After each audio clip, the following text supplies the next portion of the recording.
The galaxy held many stories about humans, but most were treated like old campfire tales, strange, exaggerated, and no longer relevant.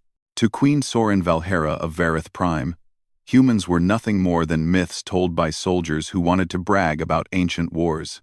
In her mind, humans were small, fragile beings who relied on luck and loud stories, not real strength.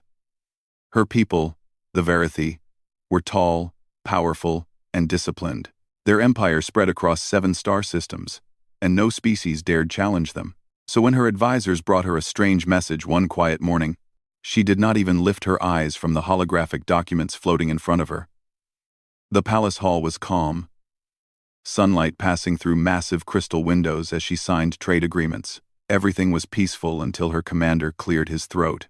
"Your Majesty, there is something unusual." His voice shook slightly, something she did not overlook. Sorin raised one brow. "If it is another pirate raid, deal with it. I have no time for games." The commander bowed his head. "It is not a raid, my queen. It is a distress signal from our border outpost, Station Hera 6. That got her attention. Hera 6 was one of their strongest military outposts. She turned off her holograms and finally looked at the trembling projection the commander placed on the table. The video was broken with static, but a terrified soldier appeared, covered in dust and smoke. One human, unstoppable. "We need reinforce." The screen cut to black. The room fell silent. Even the air felt heavy. Sorin narrowed her eyes. She did not accept fear easily, especially fear based on what she believed was a rumor. "This must be a malfunction," she said calmly. "Or someone trying to create drama." Her advisors exchanged uneasy looks, unsure if they should argue. The queen stood gracefully. Her long cloak trailed behind her, decorated with silver patterns showing centuries of royal bloodline. "Prepare my personal cruiser.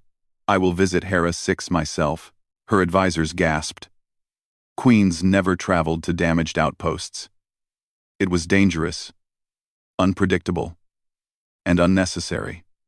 But she was a ruler who believed in seeing problems with her own eyes. Within an hour, her ship cut through space like a silver blade. She sat on her throne-like seat, hands resting calmly on the armrests as stars passed by. Her captain approached quietly. "My queen, are you certain? Legends say humans." "Legends say many things," she interrupted. "Most of them are nonsense.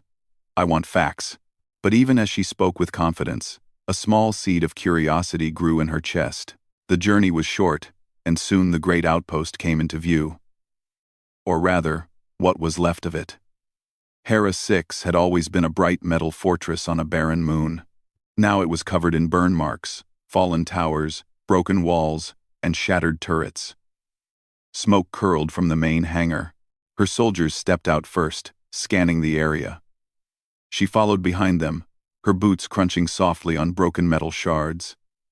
The silent outpost felt abandoned, like a battlefield left behind in a hurry. "What happened here?" she murmured. Her commander answered softly, "My queen, look." The ground told a story. Footprints. Many footprints. Heavy boots belonging to her soldiers, lighter ones from raiders. And then something strange. A single set of human foot-sized prints moved through the chaos, steady, calm, unbroken. They went from one fight zone to another, as if one person walked through a storm and refused to stop. Sorin bent down, touched the ground, and felt the slight heat still trapped in the metal. Whoever walked here had walked recently. A scout ran toward her. "Your Majesty, we found signs of a large raider force destroyed. Burned vehicles, broken armor, but no bodies of our outpost staff." "So they escaped?" she asked. The scout swallowed. "It appears someone helped them escape." She straightened slowly. "One person?" The scout hesitated. "We found only one life pattern moving through the battlefield. Human-sized." Her soldiers waited for her reaction, but her face remained still. Unreadable. She refused to accept myths, but she had to accept evidence. Something unusual had happened here. "Follow the footprints," she ordered. "I want this person found." Her soldiers moved quickly, forming a large circle as they tracked the prince across the flat desert outside the outpost. They followed them for nearly an hour, until the prince entered a canyon lined with rocky walls. The queen stepped inside with them, the wind echoing softly around the stone. Suddenly, her commander raised his hand. Movement ahead. Everyone froze. A silhouette appeared at the far end of the canyon. A lone figure walking slowly, carrying something across his back. His steps were steady, not rushed, not afraid. The queen narrowed her eyes and walked forward until she could see more clearly. It was a human man, shorter than her species. Yes, wearing worn-out clothing, his hair messy, his face tired. But he walked with purpose, and on his back was a child from her outpost, injured, unconscious, but alive. Her soldiers surrounded him instantly with weapons raised. He didn't flinch. He simply stopped walking and lifted his free hand. "I'm not here to fight anyone," he said softly. His voice was calm, almost gentle. "This boy needs medical help." The queen stepped forward. Her soldiers parted for her in fear and respect. Elias looked at her, recognizing immediately that she was the leader. He gently lowered the unconscious child onto a flat rock and stepped back so they could reach him. She studied him closely. His clothes were torn. His hands were bruised. His energy levels were low. But his eyes, the eyes of this small, fragile creature, held a strange steadiness she had never seen before. "You are human," she said quietly, almost whispering to herself. He nodded. "Rescue specialist. Shuttle. Crashed. Near your outpost." "And the raider attack?" she asked carefully. "They came for supplies. They killed some guards. They tried to take the rest." He wiped sweat from his forehead. "I stopped them." You stopped an entire raider force?" her commander snapped. "Alone?" Elias looked confused by the question. "They were hurting people, so I made sure they couldn't. No pride, no drama, just a simple explanation, like describing how he fixed a broken pipe." The queen felt her heart shift slightly. Something almost like a crack forming in her disbelief. A loud rumbling suddenly echoed through the canyon. Everyone turned as a large creature burst from the rocks, a desert spine beast, all teeth and armored plates. Her soldiers panicked, stepping back, weapons shaking. The creature roared and charged straight toward the queen. Elias moved before anyone else, not with fancy combat skills, not with shouting, just fast, controlled motion. He grabbed a loose metal panel from the canyon wall, angled his body, and slid under the beast's front legs. He hit a pressure point near its jaw, redirecting its momentum. The creature tumbled sideways, stunned, and then staggered away, scared and confused. The queen stared at him. Her soldiers stared too. He didn't pose. He didn't brag. He simply looked at her and asked, "Are you hurt?" "No," she whispered, unable to hide her surprise. "Good," Elias said, wiping dust from his hands. "Your people need medical help back there." No arrogance, no fear, no hesitation, just concern for others. For the first time in her life, the queen felt unsure of her own knowledge. Everything she was taught said humans were weak, unstable, unreliable. But this human was calm, controlled, and strangely brave. She watched him pick up the injured boy again and offer him gently to her medic. "Why did you help my people?" she asked, her voice softer than before. "It didn't matter who they were," Elias said simply. "They were in danger. I was there." The queen could not answer. Her throat tightened slightly.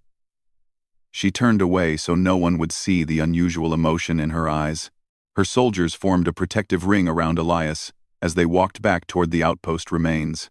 But in truth, they didn't know if they were protecting him or if they were standing near something far more dangerous than they understood.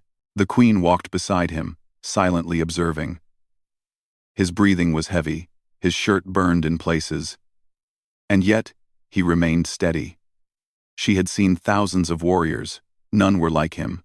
As they reached the ship waiting on the landing pad, Elias looked up at it with mild surprise. "Is that your personal transport?" Yes, she answered. It's beautiful. The compliment was simple, honest. She wasn't used to honesty from strangers. She turned her gaze to him again. Everything I knew about humans seems different now. He gave a small, tired smile. Everything people knew about us was from war stories. We're not monsters. We just try to help when we can.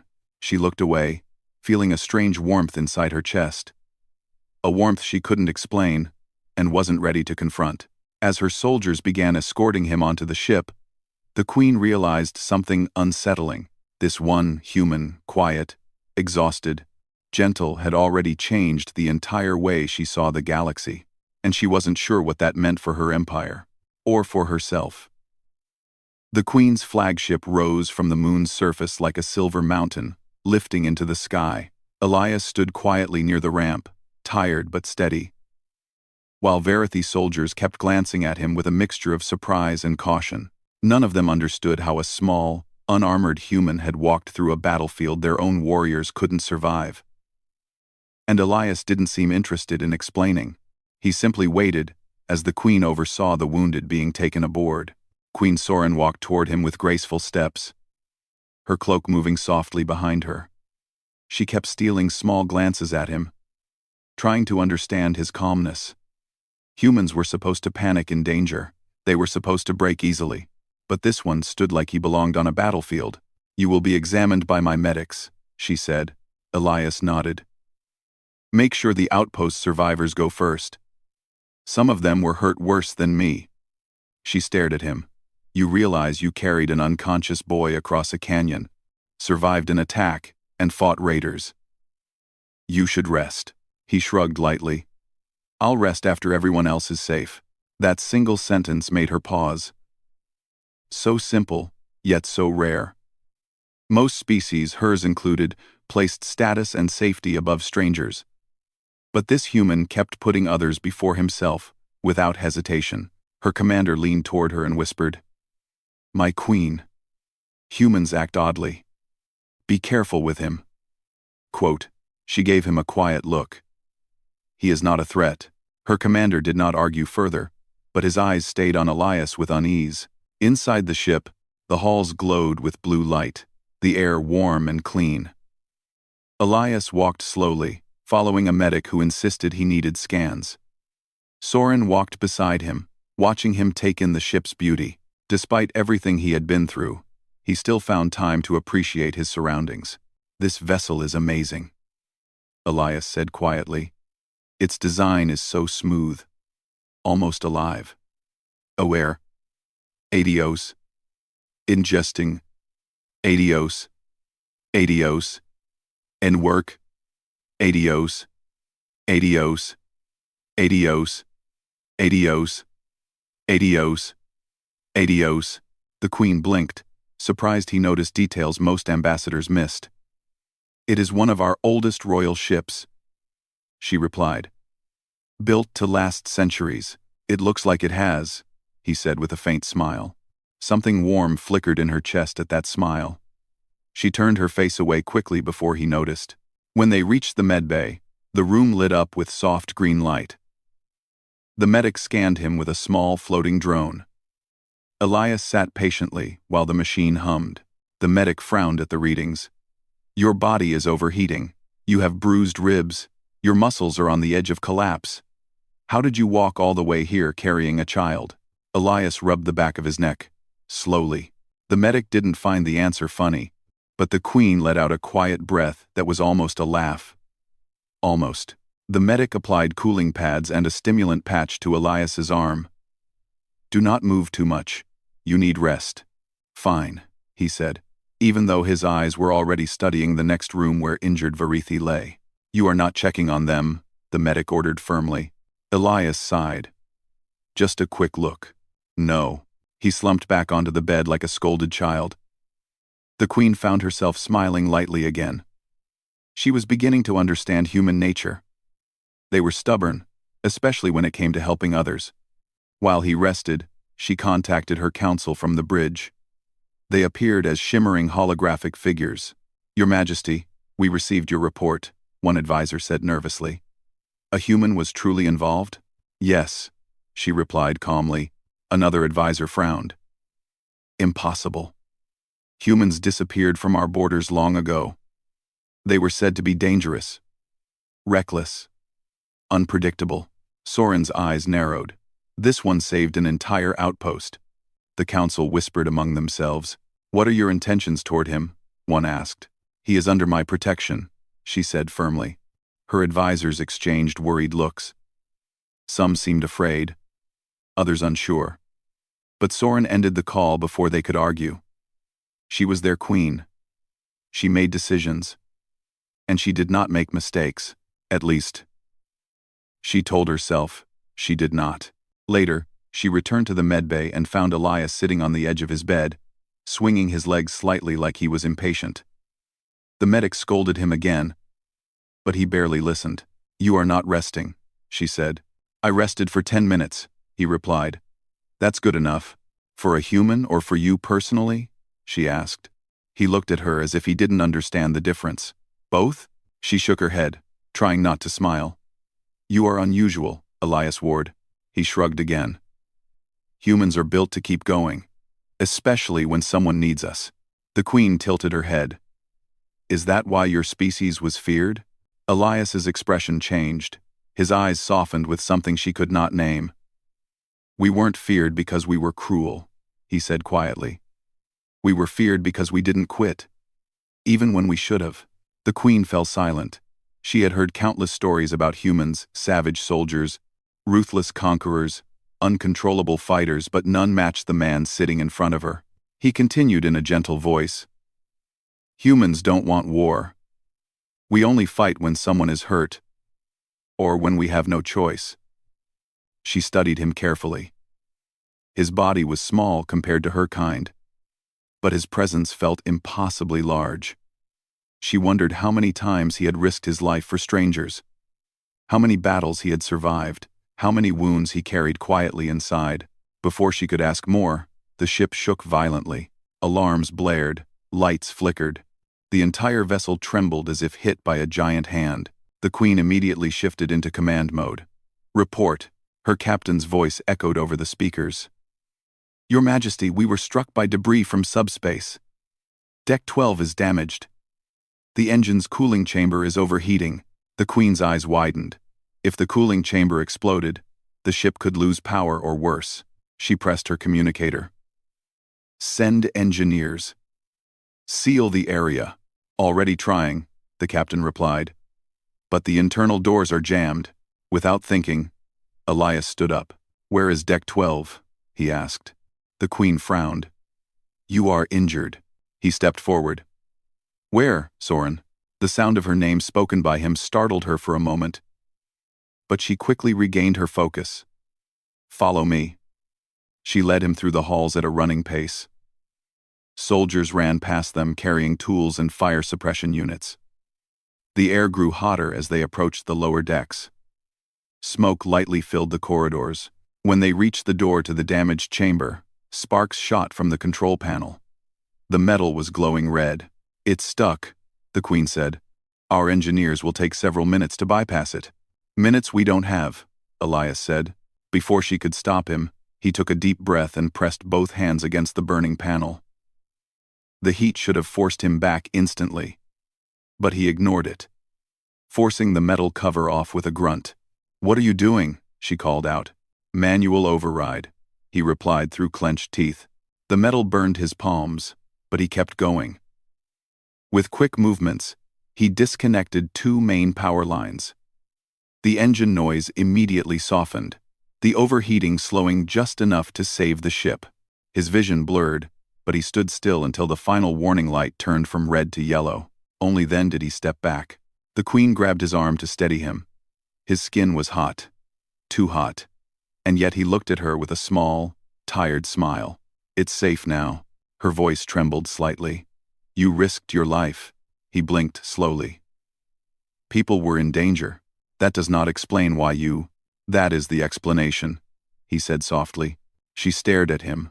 Her heart beat faster than expected. His kindness frightened her. His courage confused her. His selflessness, she had no words for it. Her guard captain arrived breathlessly. "My queen! Are you—" He stopped when he saw Elias. "Why is he here?" "He saved the ship," she said. The captain looked stunned. Elias took a shaky breath.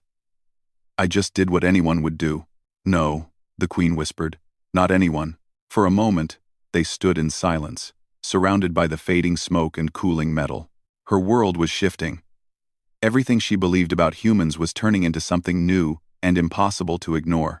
She escorted Elias back to the medbay, staying close as he walked slowly, exhaustion finally catching up with him. When they reached the room, he sat down heavily. "You need real rest this time," she said gently. He nodded, closing his eyes.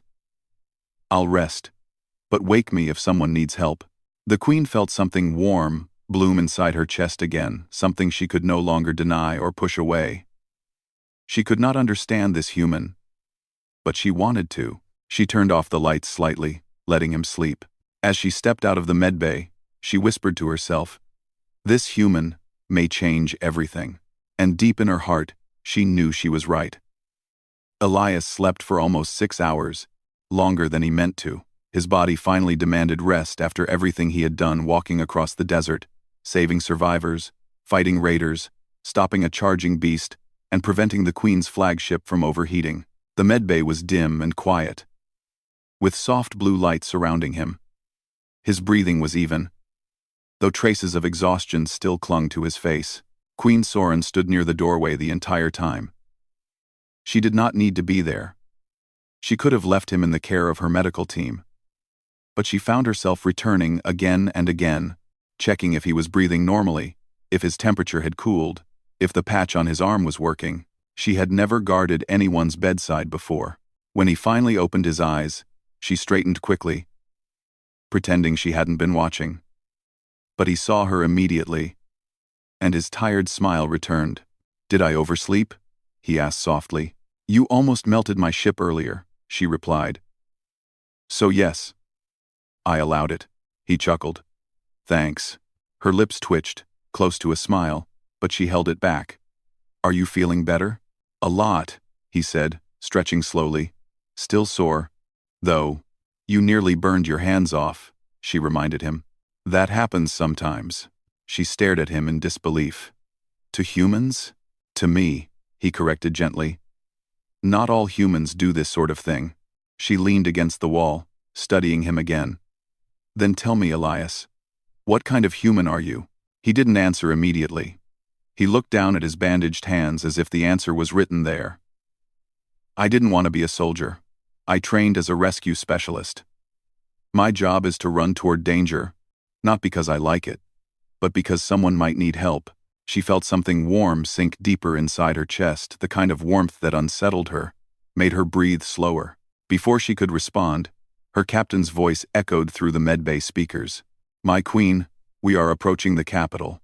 The council will be expecting your report." Soren exhaled slowly. "Understood." Elias stood. "I'll stay out of the way. You will not hide," she said firmly. "You saved my people. You stand beside me. By Forwithode. You have contact. You stand beside me. You stand beside me." He blinked in surprise. "Are you sure? Your council may not like me."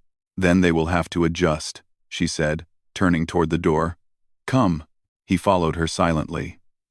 Walking through the royal ship, he noticed every soldier watching them, not with fear this time, but with curiosity, respect, and something else he couldn't name.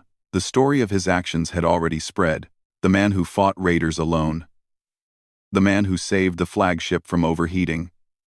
The man the Queen herself escorted from the battlefield. When they reached the observation deck, the capital world of Verith came into view, a massive blue planet covered with silver cities and glowing light. Elias stared in awe. "It's beautiful." Soren felt pride swell inside her. "This is my home." He didn't miss the softness in her voice when she said it, and she didn't miss the admiration in his eyes as he looked at her world. The ship descended toward the largest city, its towers stretching like shimmering spires into the clouds. The landing platform extended to receive them. Dozens of guards lined up to greet their queen.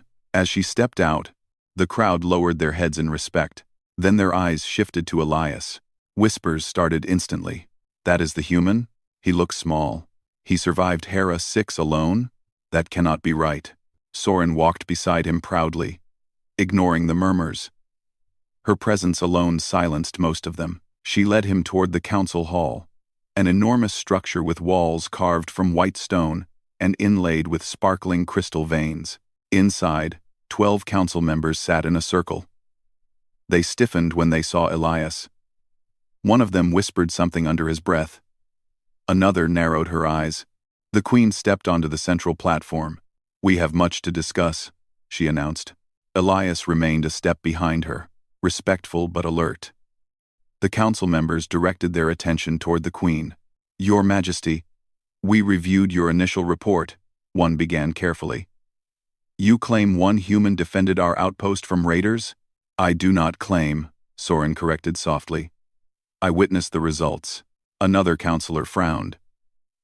"Humans have a history of unpredictability. This one may be dangerous." Elias kept quiet. He didn't flinch or respond. He simply listened. Soren's voice strengthened. "Dangerous. He saved our citizens. He carried a child through a canyon. He fought off a beast to protect me. He prevented our ship from exploding." The council shifted in discomfort. One elder leaned forward. "Your Majesty, legends speak of human warriors," he glanced at Elias, "as creatures of war. Brutal, wild, uncontrolled." Soren's wings twitched slightly, a sign of irritation. "Legends speak. I observe reality." The elder's gaze turned to Elias. "Human, what do you say for yourself?" Elias stepped forward calmly.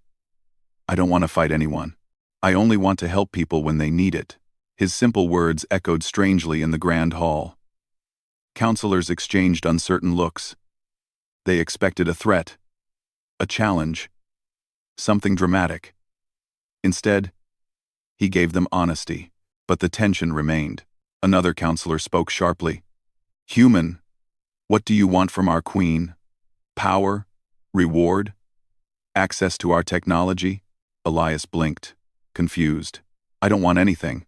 The queen felt her chest tighten in a strange way, almost protective. One stern counselor finally stood. "Then why did you risk your life for strangers?" Elias looked at him with gentle eyes. "Because someone needed help." "That is enough." The hall went silent. The queen watched the council struggle to process the very idea that someone would act without selfish motivation. For her people, honor and reputation were everything. But this human wanted neither. Finally, the elder counselor sighed. "Your Majesty, we cannot forbid his presence. But we strongly advise caution." Soren lifted her chin. "I will decide how to treat someone who saved my empire." There was nothing more to debate. The council dismissed. But Soren remained silent as she walked out with Elias beside her. Her steps were steady, but her thoughts were turning in circles. On the palace balcony overlooking the city, she finally stopped. Elias leaned on the railing, gazing at the silver buildings below. "Your world is incredible.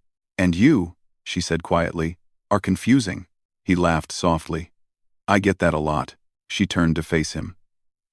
The wind caught her cloak as she studied his expression. Why are humans so willing to risk themselves? Why step into fire for others? He looked out at the city again, thinking, maybe because life is precious, not just ours, everyone's. She felt something shift again, something deep and unfamiliar.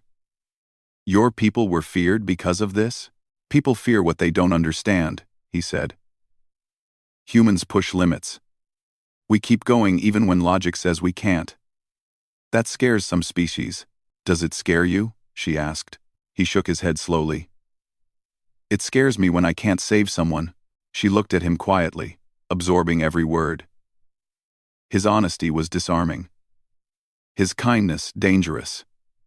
Not dangerous because it threatened her empire, but because it threatened her heart. She exhaled slowly. "You have changed many things, Elias. And you have only been with us for 1 day. I didn't come here to change anything, he said. But I'm glad people are safe. Soren tilted her head slightly. What do you plan to do now? He hesitated. I should try to contact my people. If my shuttle crashed, they might think I'm dead. A small knot formed in her chest at the idea of him leaving. She surprised herself with how quickly the thought bothered her. But she kept her voice calm. Until we locate a way to contact them, you will stay here as my guest. I appreciate that, he said genuinely. You are free to move inside the palace, she added. Though, you will draw attention. He gave a tired smile. I'm used to that. Soren looked at him longer than she meant to. She didn't know what this growing feeling was. Admiration, curiosity, something warmer, but she could no longer deny it. When the sun began to set, painting the sky in blues and purples, Soren finally spoke again. Elias. The stories of humans were nothing like you. He looked at her gently. Maybe they were only half true. What was the other half? She asked. The part where humans care more than anyone expects. Something inside her shifted fully this time. She didn't step back from it. She let it happen. For the first time, she realized she didn't just respect him, she trusted him. And for a queen who trusted no one easily, that meant everything. The palace felt strangely different the next morning. The halls were calm.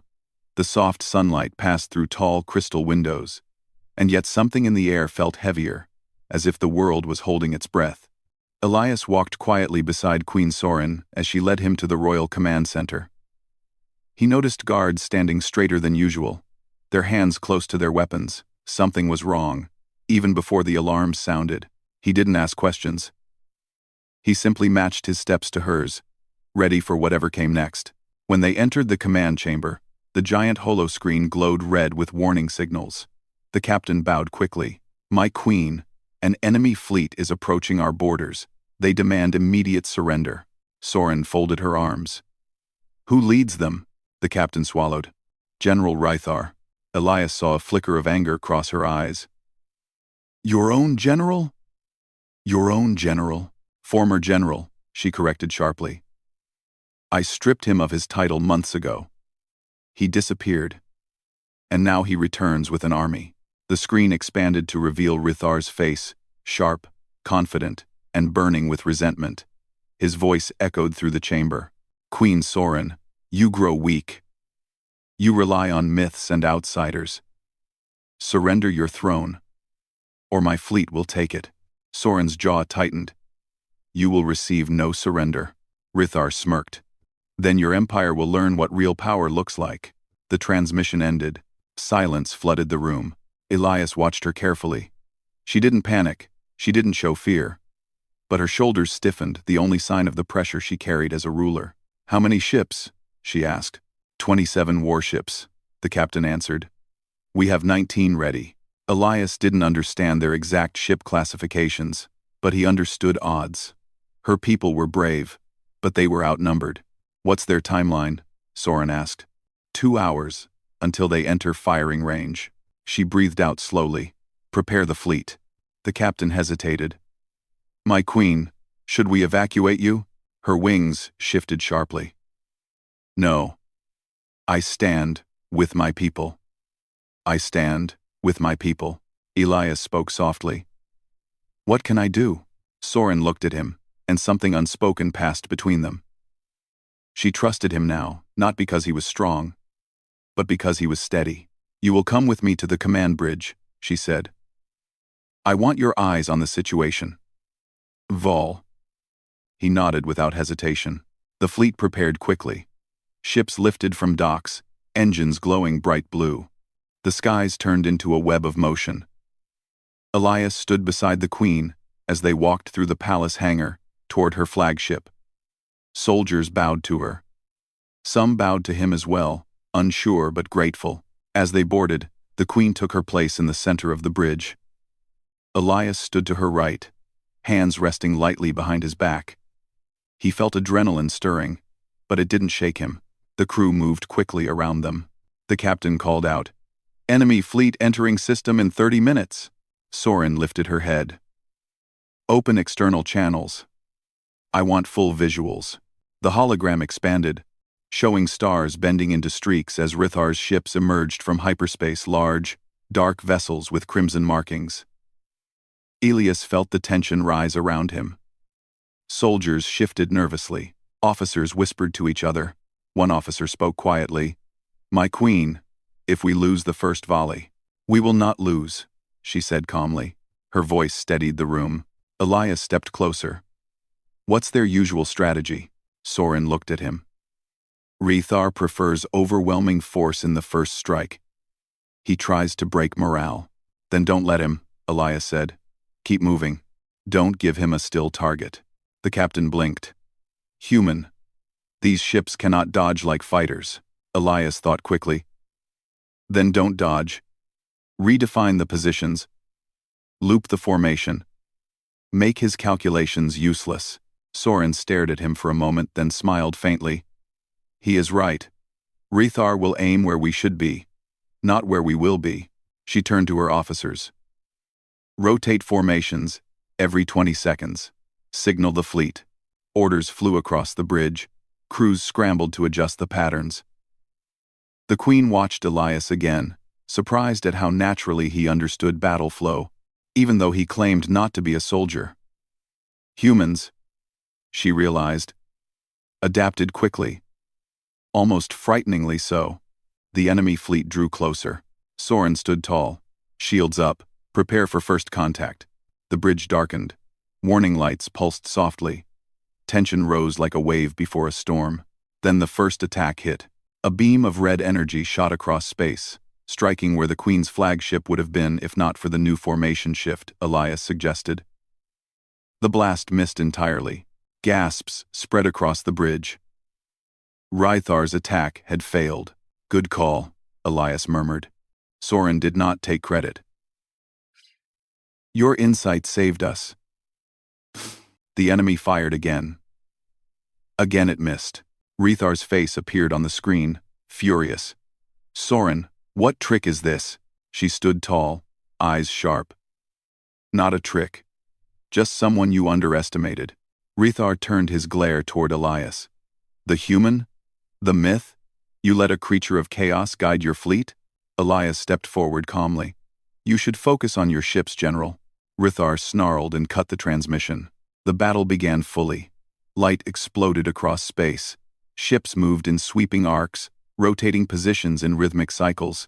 Rythar's calculations kept missing. His fleet began to scatter, confused, but he still had more ships. And eventually, one blast struck a friendly cruiser. The explosion lit the darkness. "Damage report," the captain yelled. "Cruiser 7 is hit, shields failing." Elias leaned on the rail. "Can they move?" "Slowly," the officer replied. "Then pull them inside the rotation," Elias said. "Hide them within stronger ships." Soren nodded immediately. "Do it." The battle continued, heavy and bright. Elias watched everything, eyes sharp, taking in each movement, each weakness.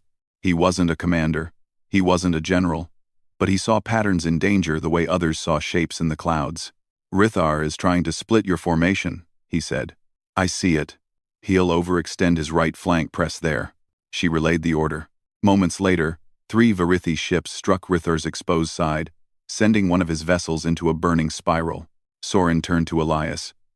"You should not know battle so well." "I don't," he said honestly. "But fear makes your enemies predictable." She glanced at him again, this time with something deeper than respect. "Humans are terrifying in their simplicity." He smiled weakly. "We just try to stay alive." Rithar's fleet was weakening, but he still had his command ship, a massive vessel bristling with weapons. Soren knew he would launch one final attack. She felt the tension rising again. "He will target us," she said quietly. Elias nodded. "Then move behind him." "That is impossible," the captain objected. "We cannot pass through their firing range." "Move where he does not expect you," Elias said. "Rithar thinks you'll stay defensive. Surprise him." Soren took a deep breath. "I trust him." Full speed, loop behind the flagship. The ship roared as engines flared. The crew held their breath. The flagship dove under 2 enemy cruisers, narrowly avoiding their blasts. One shot grazed their shields, causing sparks to rain across the bridge. Elias steadied the Queen when she lost balance for a moment. She didn't pull away. The ship swung in a massive arc, rising behind Rethar's command vessel. "Lock weapons," Soren commanded. Rithar turned, shocked. "How?" "Fire." A brilliant burst of blue energy struck Rithar's engines. His ship exploded in a cascading wave of metal and light. The remaining enemy vessels panicked and retreated, fleeing into hyperspace. Silence filled the bridge. Then cheers erupted. "We won. They're running. For the Queen." Soren stood still for a moment, letting the realization wash over her. They had survived. Her people were safe. Her empire stood strong. She turned to Elias. He wasn't celebrating. He was simply watching her with soft, relieved eyes. "You saved my world," she whispered. He shook his head. "We saved it." She stepped closer. "Without you, we would not be here." Elias hesitated. "I only followed your lead, and you strengthened it," she replied. "You showed courage where others doubted. You saw what we could not. You acted when no one else dared." End quote. "Okay." He didn't know what to say. He looked away, cheeks warming. The Queen gently touched his arm. "Elias Ward, you changed the fate of an empire today." He swallowed, stunned by the weight of her words. She continued in a soft voice, almost a whisper. "And you changed my heart far more than any battle could."